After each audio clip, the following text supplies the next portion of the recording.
Hello everyone, this is Bharat भावर। आज का हमारा टॉपिक है अर्थ साइंस या जियो साइंस। इसकी बेसिक हमें समझनी है। आज कई स्टूडेंट्स को ये कंफ्यूजन रहता है कि अर्थ साइंस, जियोग्राफी और जियोलॉजी तीनों एक ही है या अलग अलग है। तो इसी के ऊपर आज हम बात करेंगे। Now the earth science as well as geoscience. The definition of earth science includes all fields of natural science. It means यहाँ समझने की बात यह है कि पृथ्वी पर जितनी भी साइंस की ब्रांचेज हैं वो सारी ब्रांचेज बिलोंग करती है अर्थ साइंस से। According to our definition, include all fields of natural science. It means what is natural science? Natural science is a branch of science concerned with the description, prediction and understanding of natural science, natural phenomena.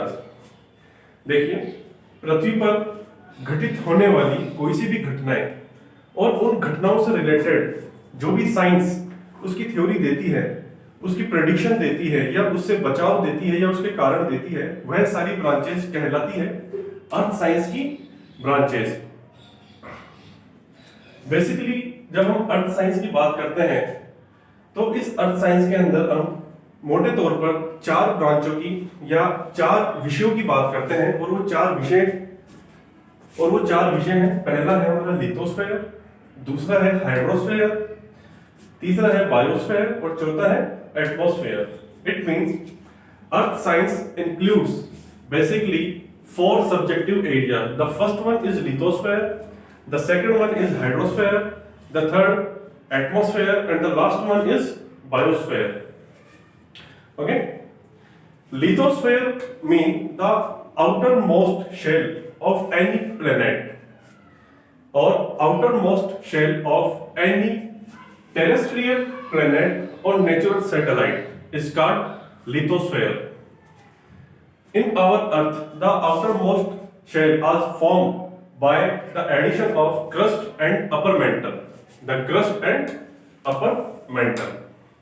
Again, we can divide crust into two parts: upper crust and lower crust. Or in mineralogical term, the crust may be divided into CR and सीमा।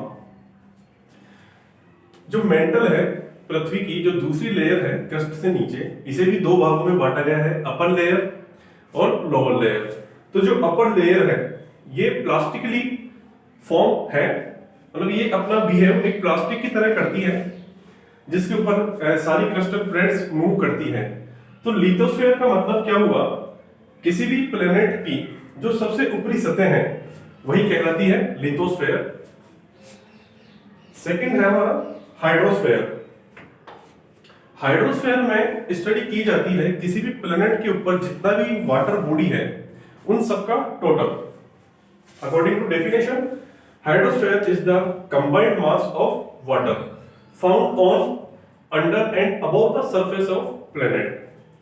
एक estimate के अनुसार अगर हम बात करें तो पृथ्वी पर पाए जाने वाला total ground water, total water body है 1386 मिलियन क्यूबिक किलोमीटर। देखिए, ये जो हमारे पास अमाउंट है ये एस्टिमेट है और ये अमाउंट इन सब का सम है: ground water, oceans, lakes and streams. अब इस 1386 मिलियन क्यूबिक किलोमीटर का जो पानी है ये बटा हुआ है दो भागों में, साल्ट वाटर और फ्रेश वाटर। साल्ट वाटर क्या होता है? जिसे हम कहते हैं समुद्री पानी या खारा पानी।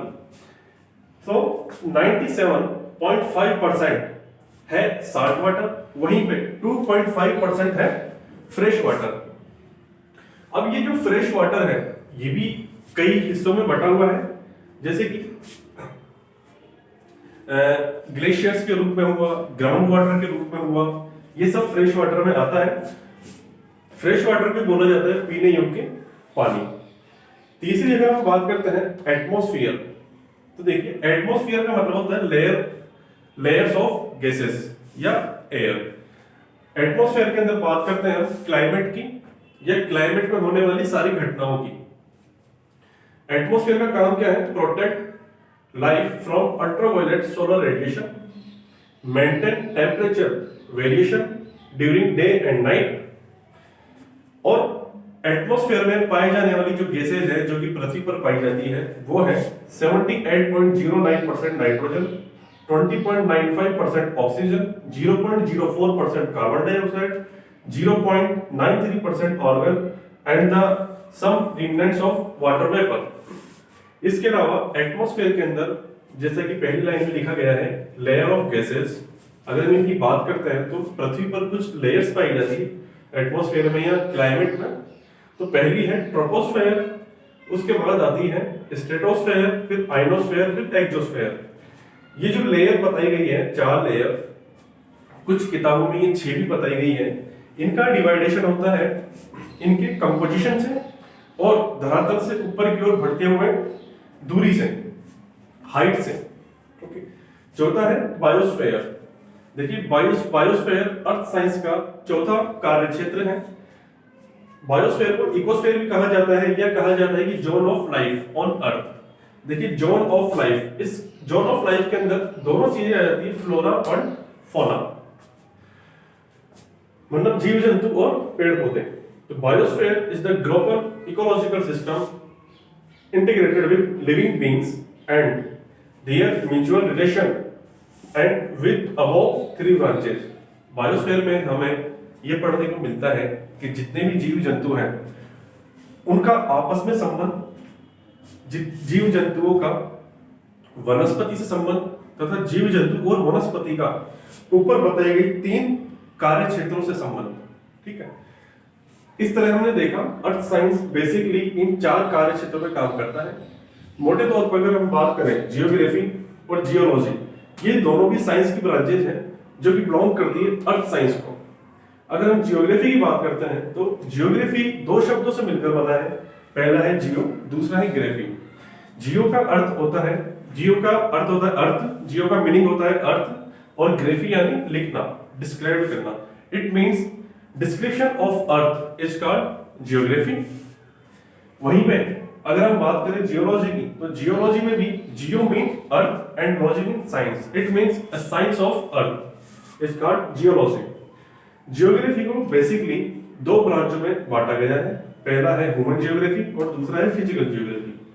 वहीं हम जियोलॉजी की बात करें तो जियोलॉजी की काफी सारी ब्रांचें हैं, जैसे कि पेट्रोलॉजी, मिनरलोजी एंड स्ट्रेटिग्राफी। पेट्रोलॉजी के अंदर बेसिकली रॉक्स की बात करते हैं, मिनरलोजी में मिनरल्स की बात करते हैं, वहीं स्ट्रेटिग्राफी के अंदर पृथ्वी पर हुई घटनाओं को रॉक्स से कोरिलेट करके उनका संबंध निकाला जाता है। तो ये था आज हमारा एक छोटा सा टॉपिक अर्थ साइंस की, basics of earth science, a definition of earth science. Thank you.